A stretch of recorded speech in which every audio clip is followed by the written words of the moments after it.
clients that come to you most likely have never had a financial advisor before.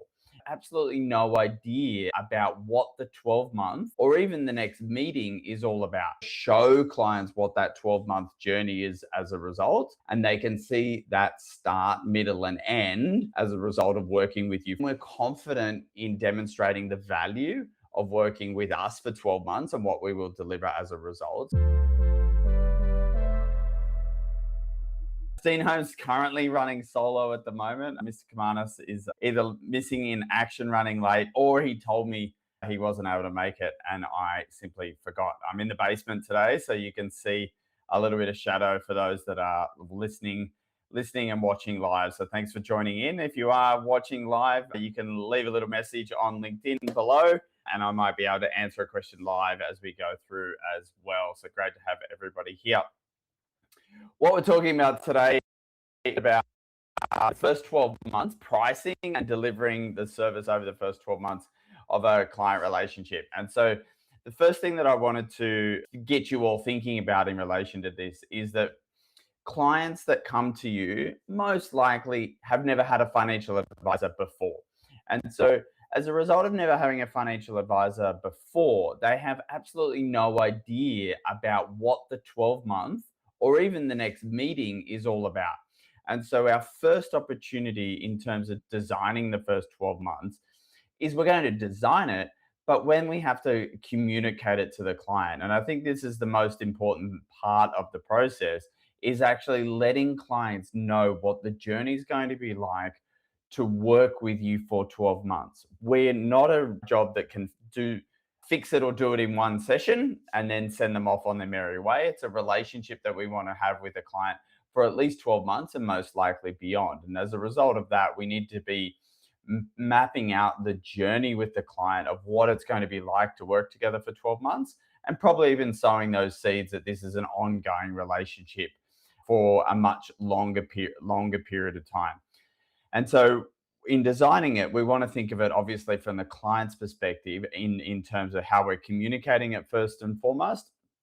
And then we want to be able to be confident around what the pricing is of that 12 months too. So we're going to go through a couple of these sections as we work our way through the first meeting today. So if I think about the first 12 months and pricing for the first 12 months, all of that happens both in the first or second interaction. So every business is slightly different. You might have an intro call and then a big first meeting. You might have a very short call and then a 2-meeting process in terms of your journey with a client, or you might do something different from there.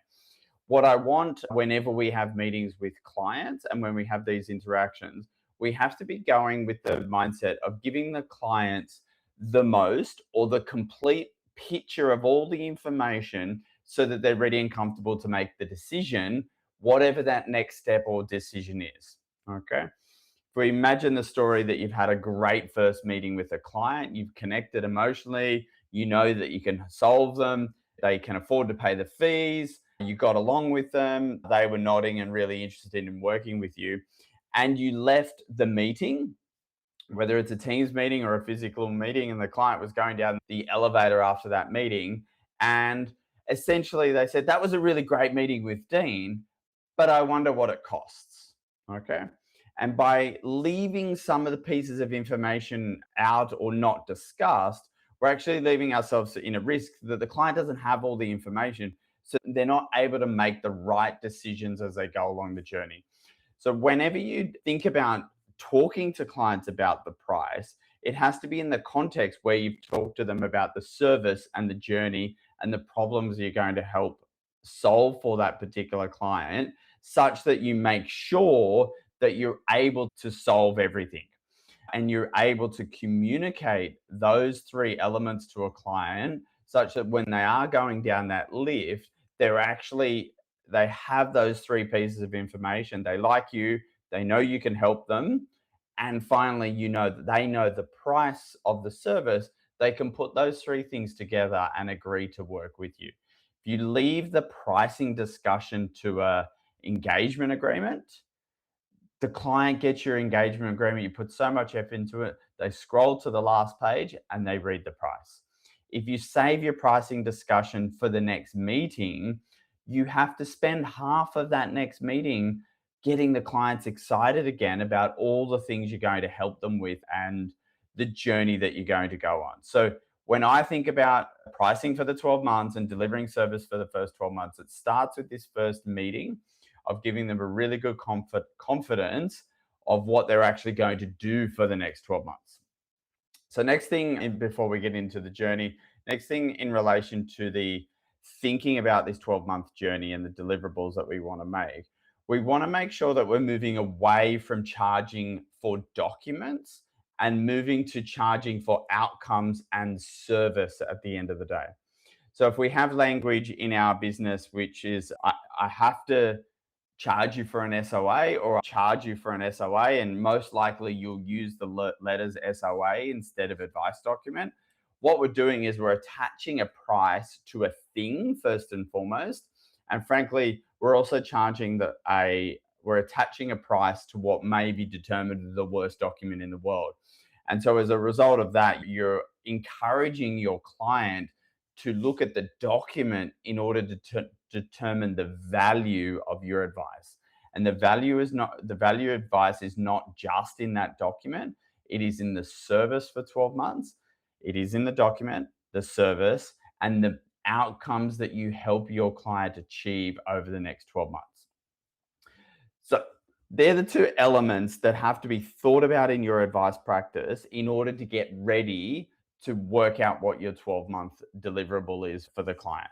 And so what we need to do at that point in time, at the next point in time, before we work out how we price it, is to work out what the 12-month journey may look like for the client. And so really practically, early on in the relationship, there's the fact finding or doing the work part of the relationship in terms of getting ready to deliver the advice.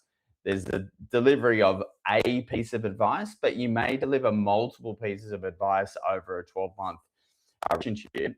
And then for the remainder of the 9 months, you may be in different iterations of implementation. So we've got a start, a middle, and then we also need an end through that process in order to turn all the work you do into a journey from a client's perspective. So what do I think about when it comes to the entire journey? So first and foremost, if we go back to that first client meeting, I would love us to be taking the client through probably a documented journey to tell clients what it's like to work with us for 12 months. As I hinted, the language needs to be, Mr. Client and Mrs. Client, I want to take you through a process of showing you what it's like to work with our business for the next 12 months. Then you can go into the elements that you're going to deliver over the next 12 months as a result. And so then you've got permission to be breaking these elements down into multiple spots. And I would imagine that we've written these things down such that they're visible for a client to see, not see in terms of the work necessarily that you're going to do, but the journey that they are going on as a result. So if I was doing this with a client and then communicating the journey that we're about to go on, first and foremost, we're saying we're here today at the start of the journey. The next stage is we're going to collect some personal information from you in order to understand where you are now and where you want to go in the future. It's our job to iterate strategies in the background and come back to you with some options around what's going on. Once we decide the various options, we'll document that advice in an advice document. And then once you're happy with that advice document, we're going to move to implement that. As I said, we may iterate that a couple of times and we may deliver a few advice documents over the next 12 months. Halfway through, we may have a check-in. And then at the end of the first 12 months, we'll have an annual review where we see where we've gone over the last 12 months and actually set some goals for the next 12 months for us to continue to work towards. And so if we take that into what in the practical world, what we're going to do is in the practical world, that's fact finding, first and foremost. It's evaluation and presentation, and then it's an annual review. So the elements of what go into the first 12 months doesn't necessarily change. However, we're putting it into a story that the client can know and understand. And then we're turning into project managers. So we're project managing the client's affairs in relation to advice and implementation, which is equally important, such as we help them on the journey to achieve their goals. So the pricing of advice is obviously something that we all need to be aware of, and also thinking about, are we charging the right amount first and foremost? Are we communicating the value of that amount in terms of the outcomes that we're achieving? And be really clear and confident about what our pricing methodology is when it comes to advice and strategic advice. So, whenever we're talking to clients about the first 12 months and the pricing of that first 12 months, I've got a couple of different ways in which we can think about the practicalities of what we charge a client and how we communicate that to the client at the end of the day. So everyone has different pricing models. They currently today may charge for the SOA, but I encourage you to stop charging for advice documents, as I've said. Some people charge initial fees, ongoing fees, funds under advice fees, etc. I don't mind, except for the SOA, I don't mind exactly how you charge, but what I want you to be is absolutely crystal clear on what it is for this particular client and the service, so that you can communicate it with confidence to the client so they know and understand what's going on. So when I think about that first meeting and giving the clients all of the information such that they are fully informed and therefore confident to make a decision, pricing and service has to come in as part of that. And so if I imagine a meeting that might take an hour or an hour and a half, you're almost dividing it into thirds. And so the first third is that getting to know you, cup of tea, tell me about where your goals and aspiration element of it. Very important, but also you need to know as the advisor when to stop that and move on to the next section. The next section is obviously around knowing the client's circumstances in a little bit more detail, such as you can talk around strategies and value adds and problems that you've solved in the past for clients, such that you're giving client that those prospects some confidence that you know how to solve their problems and that they're in the right room.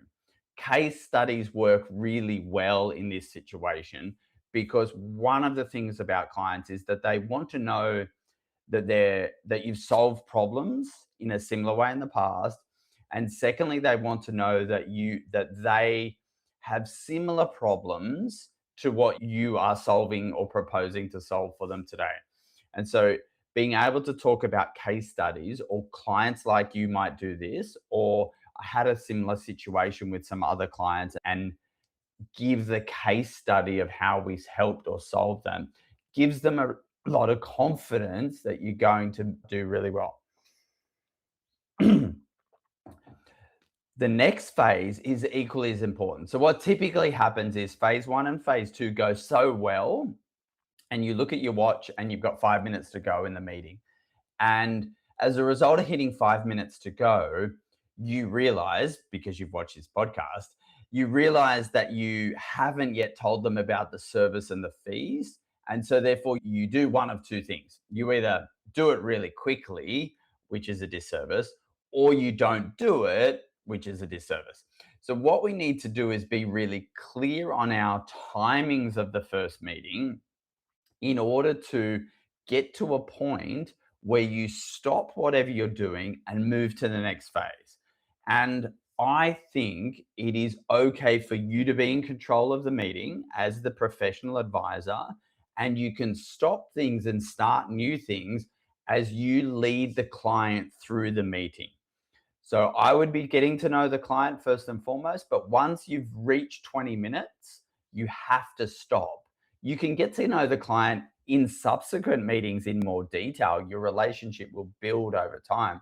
You don't need to do any more of that at that point in time. I do have a little frog. So moving from phase 1 to phase 2, you can do that. So you just stop and say, Mr. Client, it's time to move on to the next section of our meeting. You might point to the agenda if you need to, Or if you say it with authority, they're going on the journey with you. That next section, I've already told you what that is about in terms of the demonstrating your value. And once again, once you've done a couple of case studies, even if there's questions and back and forth, you say, Mr. Client, if it's okay with you, I'd love to move on to the next section, which outlines our packages, service, and our fees. No one's going to say no to that. You're in control and you say it with confidence. And this is the most important thing in terms of the first year's journey with you, is that you're in control. So now you move to that third phase. And at that third phase, we're giving the clients the last piece of information that they need in order to get to the end of the meeting and know everything they need to know to make a confident and informed decision about working with you. So this third element is about explaining the service, the problems you solve, or the value you create, how your pricing works, and then what the price is. So we know most likely the value that we can create and the value that we create there. We need to be able to articulate what it's like to work with the advice practice for the next 12 months, which we've spoken about earlier. And then the third element is being able to clearly communicate the package or the service type that you might be recommending the client take, and then what the fee is. And I like to separate the two because it allows you to explain the concept of your fees before giving them a number. Because the moment you give them the number, they're already thinking about that number. They're doing a value equation in their head immediately when you tell them the number, that they've stopped listening to everything else. And so how I would flip this over is that there's as I said, the variety of different ways your firm may charge, but you're telling them about the fees. You may have names for them. So you might say, Mr. and Mrs. Client, I'd love to tell you a little bit about how our fees work. We charge initial advice fees, initial retainer, something like that. We charge initial advice fees for all of our clients to become clients. That covers research, building the file, understanding your situation, and then the advice documents that we produce. All of our clients pay that initial retainer to become a client. Once we present the first element of advice, all of our clients then go on to an annual retainer.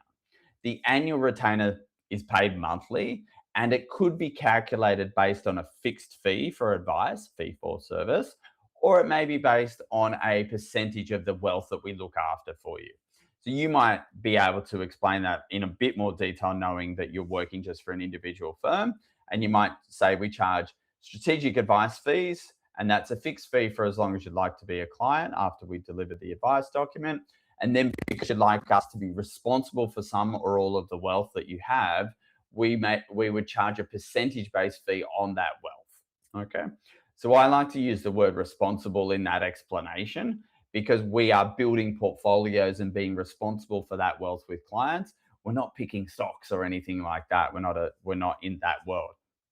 And so as a result, we've managed to be able to communicate to the client those two elements. We've said there's strategic advice, a monthly retainer after they become a client, or there's a percentage-based fee for wealth management.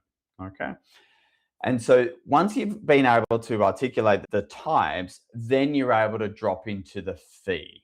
And so then you're able to give the client the information around the fee such that they can take it away. Sure, you're going to write it down for them later, but they want to know it now.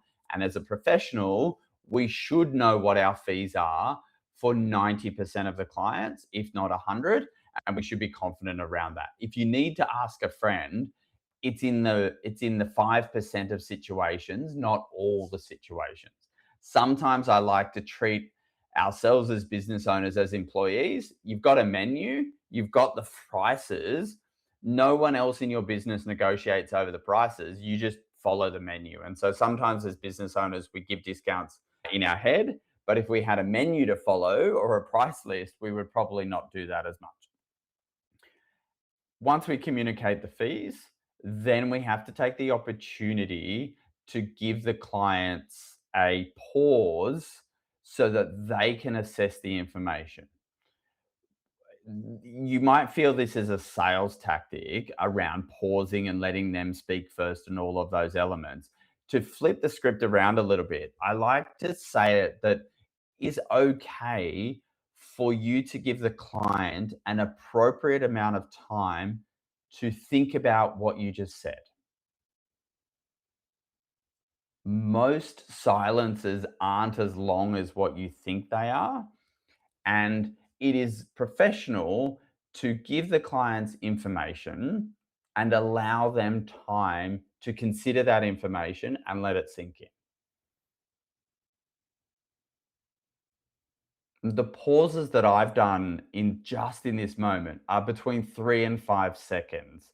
And I don't believe anyone's going to say that they were long pauses, but you can pause for 20 seconds because it's okay. You've just given the client a lot of information and you can allow them to consider it.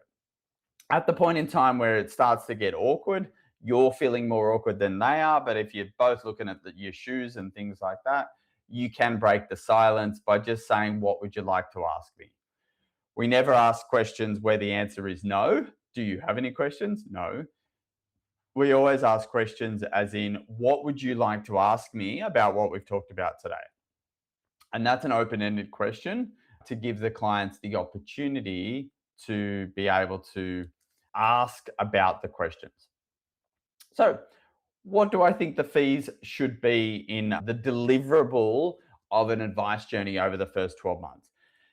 From a practical perspective, when I first started, it was all about getting FUM and getting the assets under management and things like that. Whereas the reality of today is it takes a lot longer, if at all, that we may manage money for clients. And so most advice practices start with strategic advice first, with the potential that they might manage money in the future.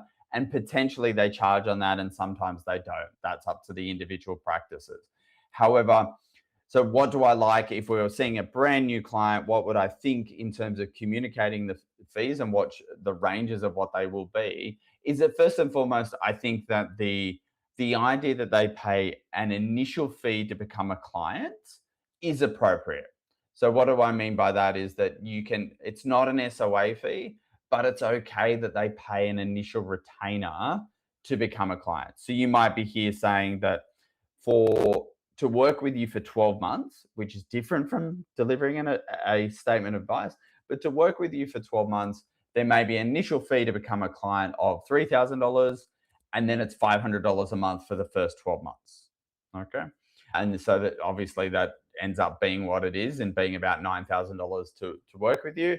And you'll work with that in your own cost bases and advice practices.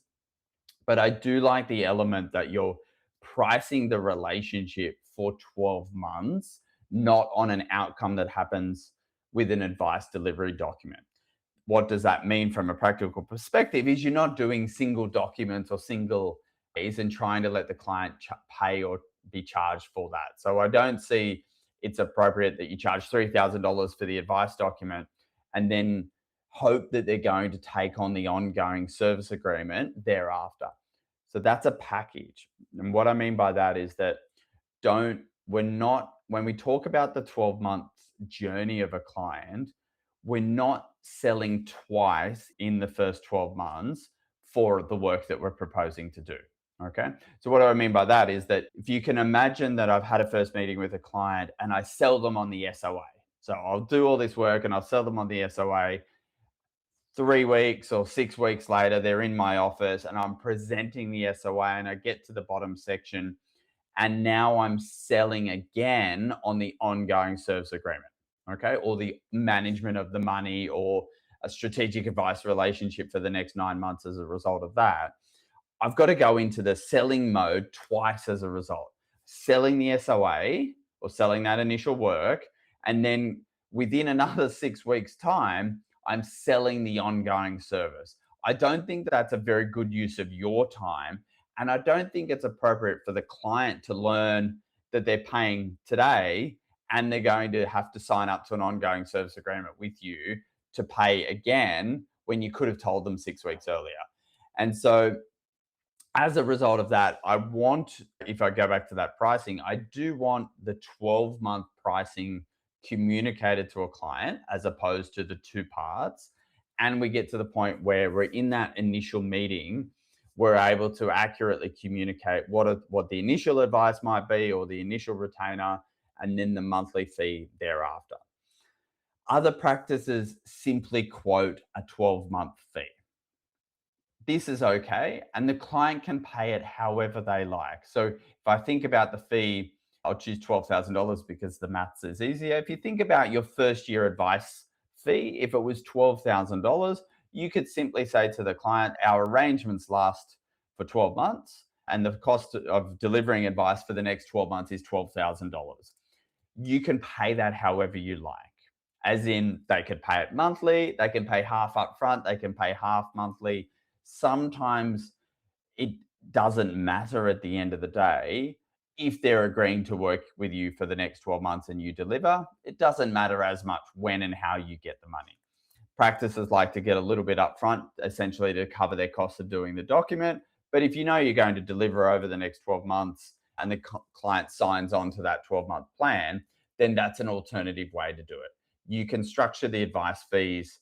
You're structuring the advice fees on that 12-month relationship. How then you cut the pieces up in terms of, do they pay a little bit now, a little bit later, matters less if you're confident around the entire 12-month journey. So what have I spoken about today, and what sort of important takeaways that I would like you to think about? So firstly, I'd like you to think about the working with a client is a 12-month journey, and they get one or frequent statements of advice through that 12-month journey, but that's not a problem. But we do want to work with clients for 12 months, first and foremost. When we want to work with clients for 12 months, then we're confident in demonstrating the value of working with us for 12 months and what we will deliver as a result. So we need to be confident around that. And we need to be able to show clients what that 12-month journey is as a result. And they can see that start, middle, and end as a result of working with you for that 12-month period. I've spoken about some of the tips and tricks that I think in terms of getting confident around the pricing as a professional, as someone that is going and willing and able to solve those client problems. I think it's really key for us to be able to confidently communicate what our service packages are or our deliverables, and then finally what our price is and how that works. And my last thing in terms of really big takeaway is making sure that you're giving the client the 100% of the information that you can in order for them to have confidence to make a decision. So don't leave one of the big legs out. Think of it like a three-legged stool. They have to know and trust you, which is a first one. They have to know that you have the capacity to solve their problems through case studies and clients like them. And finally, the third leg of the stool is understanding what the service, the journey is going to be like to working together over the next 12 months, the service or problems that you're able to solve as a business, and then what the actual fee is to work with you for the next 12 months. And so if you can think about it as a stool, we need all those three things, delivering all those three things to clients at once, whether it's in the first meeting or the second meeting, but never apart. Taking that forward means that you'll leave a client is leaving the meeting, hitting end on Teams or going down the lift with the right amount of information in each of those three stools of the legs of the stool in order to make the right client decisions overall. So that's it for me. Obviously, Mr. Kamanis wasn't attending today, so it was a solo effort of continuous talking. So thanks to everyone that did join in and listen live. Obviously, we've got it off the back end in terms of going out on the podcast. So some listen on Apple and Spotify and the like. So thank you for that. If you have any ideas for episodes or any feedback, please reach out to me on LinkedIn. Love to hear from you. Until then, enjoy the rest of your day. Cheers.